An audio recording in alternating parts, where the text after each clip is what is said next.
Hi, this is Dennis with Second Chance Tackle. Today we have a chance to do a reel in a bag project sent in by Cole. We have a Daiwa Seagate.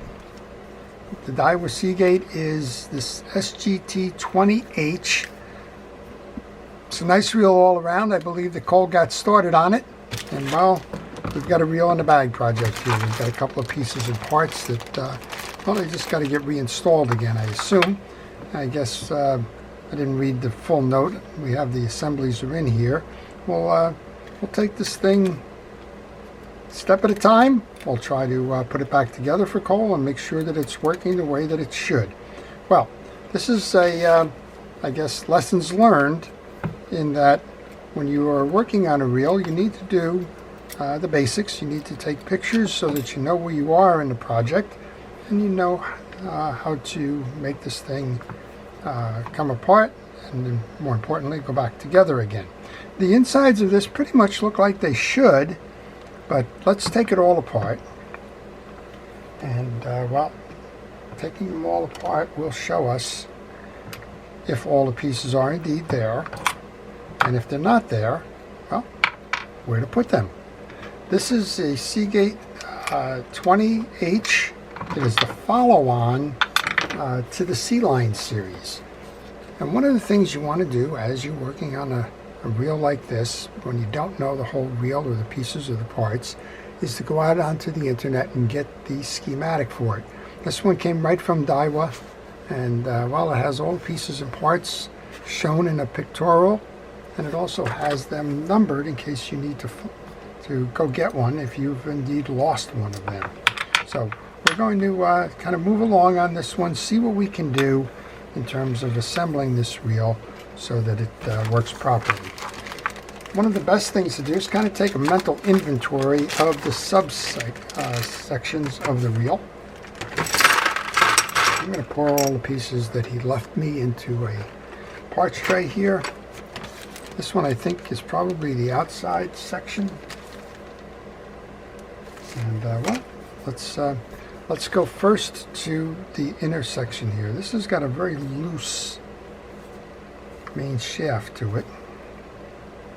That's probably unfortunate, but from what I'm seeing there, that's kind of what the issue could or would be. I'm going to take that off before we go much further. And while I do that, I want to encourage you to subscribe to my channel. If you do subscribe to the channel, please use the notification button. That'll let you know when I'm posting videos.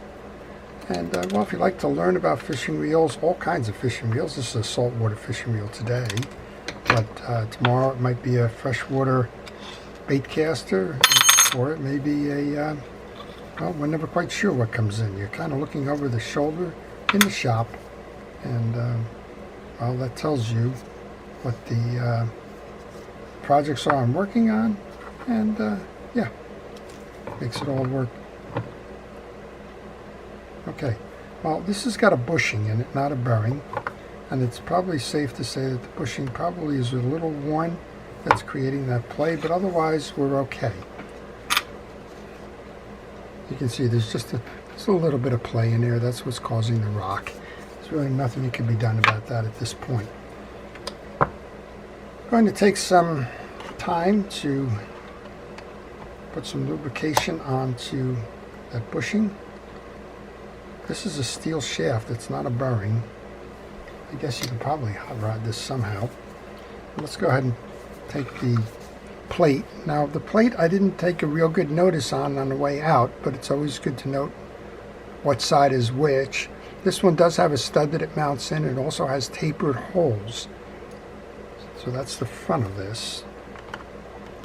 And I did leave those screws, oops, that was a whoops, I did leave those screws right on the desk because I knew I was coming right back in to reinstall this once we checked out underneath. That was more of a show and tell there than there was anything that we could do with it, but we did put some lubrication into that bushing. Alright, we'll just tighten this up.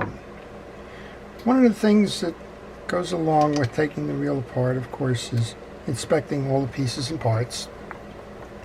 You want to make sure that none are damaged. If they are damaged, you want to make sure that you replace those before you go too much further into the service.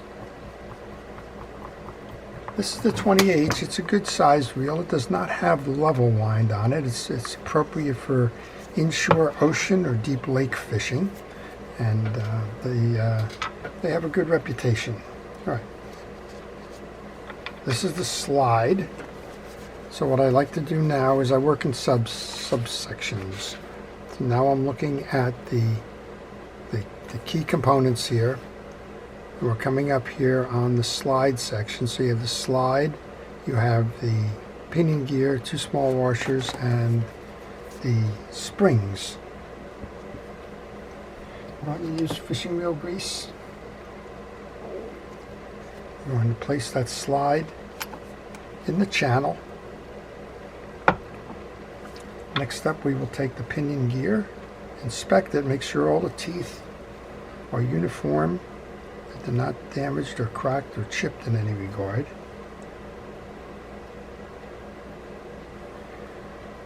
We can mount that on the yoke. Remember, I noted that there's 2 small washers. One of them is there, one of them is actually on the yoke. And they're going to go under the springs so that the springs don't catch in the hole. That's the other one's on there. We'll see if we can put it on by itself. Generally we can. And then turn your pinion gear so that you lock it into the spool. This side already has that small washer on it. This side gets one. I'm going to leave the springs off for now. We're going to go over to the main gear assembly. The main gear assembly shows me that I have the click ratchet and the anti-reverse dog are next on. These are seated there. This is, for illustration purposes, this is a finger jointed or forked anti-reverse dog. It's friction led, and it will seat like that. We have a square hull and we have a square bottom of the shaft here. Those need to match. And when you bring the anti-reverse dog over, make sure it goes onto the post, and then turn your post here so that your click ratchet or your anti-reverse ratchet seats properly. And this is how it'll go. When you're turning the reel, everything is working fine. Friction driven, when you go to back it off, it's going to pull that dog right there, it's going to pull it in to stop the reel. This does have an instant anti-reverse on it. That makes it a fail-safe system behind. There's a washer on the back of the main gear here. Just trying to bring that off. There's a little bit of dirt on there, so we'll clean that off. It's just the old dried grease. And when I clean greases in that, I like to do that cleaning with the least abrasive approach possible. So we'll use a paper towel. If it gets a little more stubborn, you can go to a kitchen scrubby. You can use solvents like a penetrating oil to loosen some of the old grease if it's on there. And as a last resort, usually with issues involving cosmetics, usually it's metal on the outside that's been pitted or corroded, then you can go to like a fine steel wool. I'm checking the teeth just like I did with the pinion gear, greasing the gear. And now we can reinstall the gear. Bring it over the top, make sure that it sits in. So that's what your drag stack looks like. Oh, that was an oops. I neglected to put the washer back on.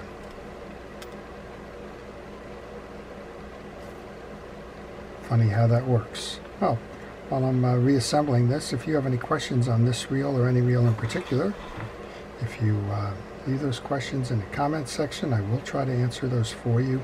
Generally, I will answer questions at the end of the day or in the beginning of the next morning. Most of the time it's the next morning. So if you have those questions, please leave them.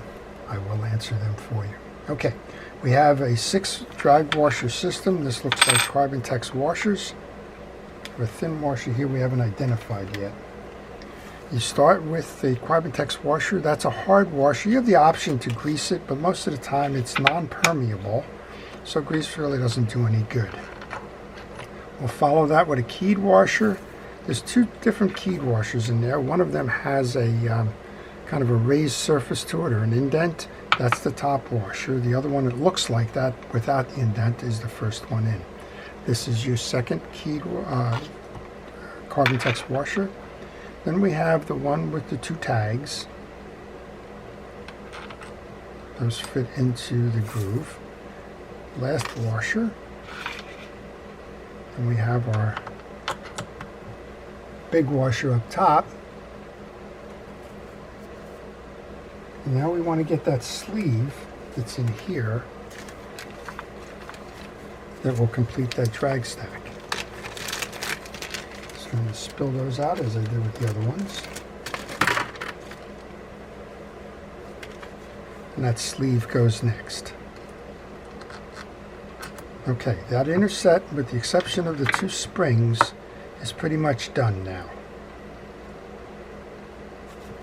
And I think, for the most part, that pretty much looks like the way it was left. Well, here's probably where it got messed up. When you go to reinstall the case, you need to make sure that this stud, which is going to go into this hole on the free spool jack, mesh. So I like to leave that free spool jack up, and then you want to move this up like that so that you can merge the two. I'm going to oil the jack while we're at it. I'm noticing that we do have some sand and debris at the top of this case, so I'm going to use a little bit of penetrating oil to flush that out, dissolve it. And I'm going to use a cotton swab to clean that up. This is a plastic bushing back here, so we can get a little bit of grease onto the shaft of the spool, but you don't have to go much further than that. Alright, this is your anti-reverse gear. You do not, anti-reverse clutch. You do not oil that. You simply make sure that it is clean and intact. And we should be able to seat this now. And bring it over the top. Make sure that we kind of aim for the screw holes. Bring it in, and then you're going to get right around here, and you're going to need to try and mesh the... Oh, I forgot. Ooh, there you go. Me and that thing again. Well, so me and that thing means I didn't put the springs in. So pay attention. I would have figured it out eventually because my parts case would show me that it's missing. Okay, let's do that again. Bring this in, over.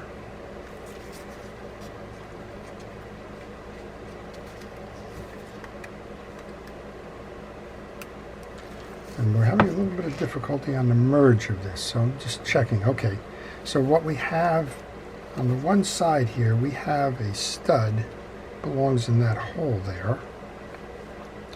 That's not merging, so what I want to do is get my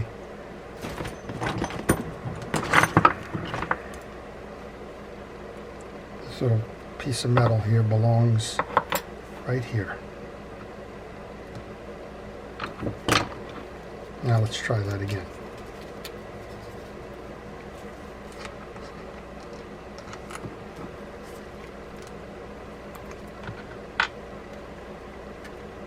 There we go. Now we want to pull that in so we can, did you see that? How it clipped it in? That's how it brings that case in. We lost the inner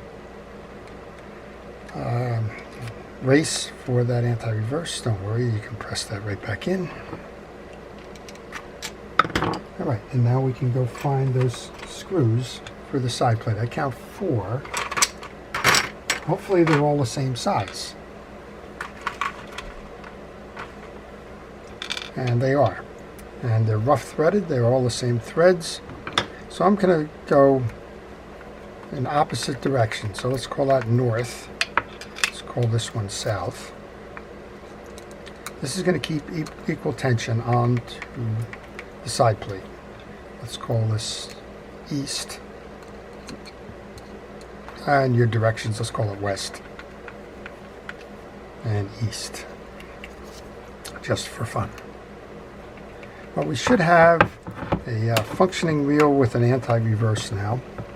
Now it'll just be a matter of trying to put the rest of the case together. We're in free spool, and yes, we have a free spool that's running, and when we turn over we should have a gear that is turning here, which we do. So let's go over to the other side now and figure out what goes next. So there is looks like, appears to be a bearing. I'm going to guess that's this bearing. And there is a flat washer. That would be this one that we found. Then there are two bevel washers. I believe they go next. Now those are bent. Do not unbend them. They provide varying tension on the star adjuster. Good with that. Next one is the noisemaker, and this is where the schematics help. The noisemaker faces up. It actually has got two pieces to it. It's got this little spring inside and a carrier. This one happens to be together, which is fine. That goes up next. And our star adjuster goes on. And thread these by hand. And take your time. They need to go in square, and these things are notorious for not threading properly. We got it that time. Bring it down, and if it doesn't start with the clicking,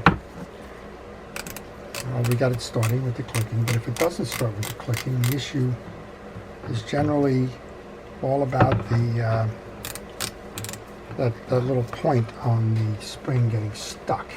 So you'll have to back that off. This little round thick part goes on next. That sits between the handle and the star adjuster. And then we got a little bit of dirt here, so let's take a moment here and go clean that part up. I'm going to use a rod and reel cleaner here. I'm using Pen Precision rod and reel cleaner. I'm going to clean up the dirt on the handle. That's a saltwater film, I'm going to assume. I think if I remember, Cole is up in Connecticut. You bring this on, and we have a cap. And it looks to me, from the little impression on this, that that's where the handle was, on the inner one, not the outer one. And if I recall, the Daiwa scalloped nut is the same nut as, or same scallop pattern as the pen one is. So let's take a pen reel handle tool here, and it does. It fits nicely. When you go for your scallop, align the scallop to the tie-down screw. We do have a tie-down screw here. Stuck in this little boot, if you will.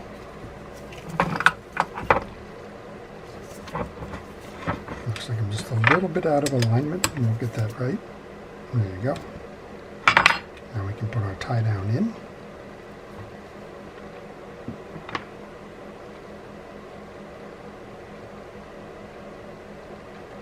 And just tighten that down.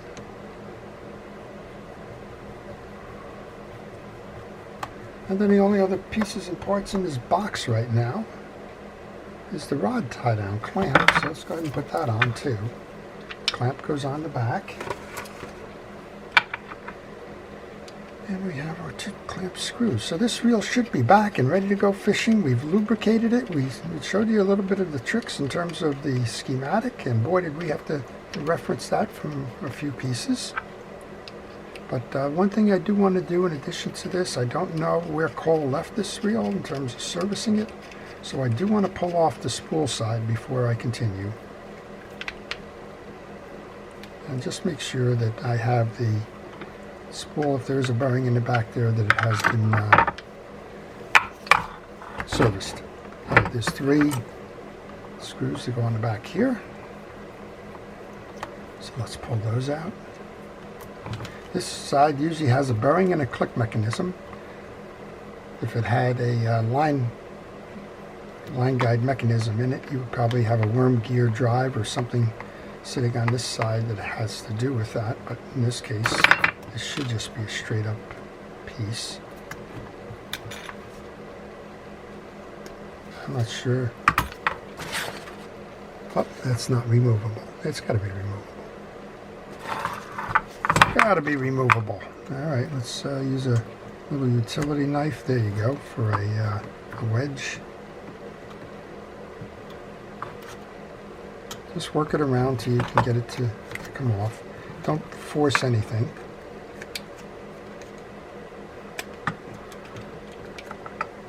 Looks like we have some oils or something up here that's probably causing that to creep up a little bit. Oh, you got a small screw. There you go. That's to the point of don't force anything. If you did, you'd have trouble there breaking the side plate. So be careful, kind of be observant. That little screw there is what's holding everything back in.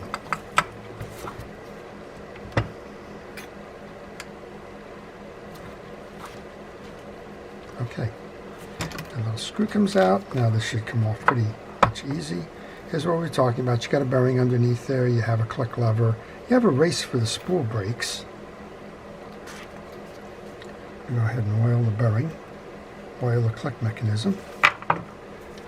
We have the spool brakes. We can pull this out just to check. Yep, there's a bearing on the back of the spool here, so we want to oil that one as well. These are shielded bearings, so the oil will get absorbed. Take that, put that back in. While you're at it, we have that little piece that we were cleaning with. It's a good time to go ahead and clean the inside of the case. Now we can put our spool back in. Remember, you got pins on that spool that are going to seat. Pull the brakes in so they don't get jammed in the race when you go to put that back on. Find the side plate, kind of line up your screws and your pins. First one in is that little one.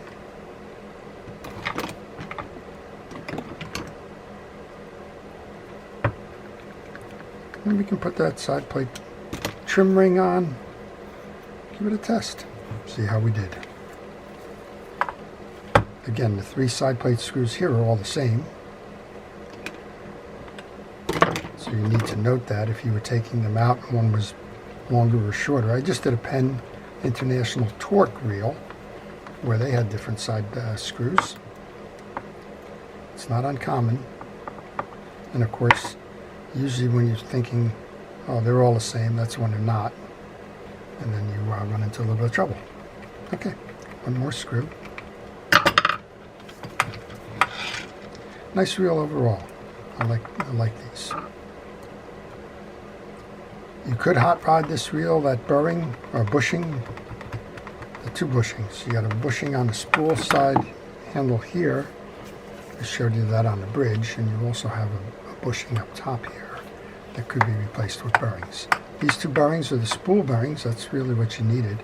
They've just been lubed. Let's put it in a free spool, give it a spin. Spins nicely. You have a spool adjuster here. I think I loosened it up before. But you have a spool adjuster here which can control the speed. Just put it in the gear and make sure that it turns. It turns free and easy and beautifully. It's nice, a nice reel all around. Check your drag. Well, we didn't tighten that drag up from before. Let's tighten that up. And that's it.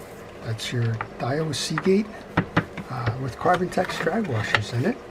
And it's ready to go fishing. I hope you've enjoyed that. This is Dennis with Second Chance Tackle. I want to thank our first responders and essential personnel. And to everybody, I want to wish you well, fun times on the water, and keep your tackle ready to go. You never know when the fish will bite. Have a great day.